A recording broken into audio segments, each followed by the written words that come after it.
শীত এলেই যেন গ্রাম বাংলার উঠোনে ফিরে আসে হারিয়ে যাওয়া স্বাদ, আর সেই স্বাদের নাম ভাজা পুলি পিঠা।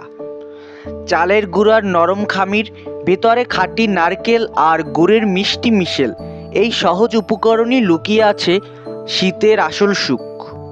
হাতে হাতে তৈরি হয় পুলি, প্রতিটা পিঠায় জড়িয়ে থাকে মায়ের আদর, নানির স্মৃতি।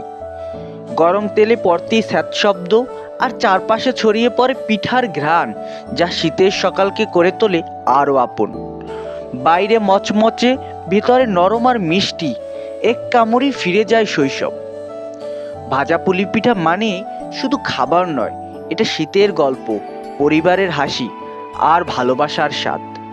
এই শীতে আপনার টেবিলে থাকুক ভাজা পুলি পিঠা, স্বাদের সাথে স্মৃতির মেলবন্ধন। এই সেই হলো গিয়ে যে পুলি পিঠা, আঞ্চলিক ভাষায় এটাকে কুলি পিঠা বলা হয়।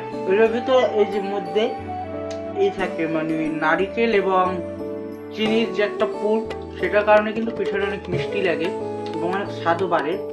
এবং এটা শুধু আমি যে আপনাদের যে আকৃতি দেখালাম এরকম না, এছাড়াও বিভিন্ন রকমের যে পিঠা মানে বিভিন্ন আকারে বিভিন্ন আকৃতিতে কিন্তু এই পিঠা বানানো যায় এবং খুবই সুস্বাদু একটি পিঠা। এবং এই বরিশাল অঞ্চলে কিন্তু এটা মানে অন্য অঞ্চলেও জনপ্রিয় কিনা জানি না, কিন্তু বরিশাল অঞ্চলে কিন্তু খুবই জনপ্রিয় একটি পিঠা হলো গিয়ে যে পুলি পিঠা।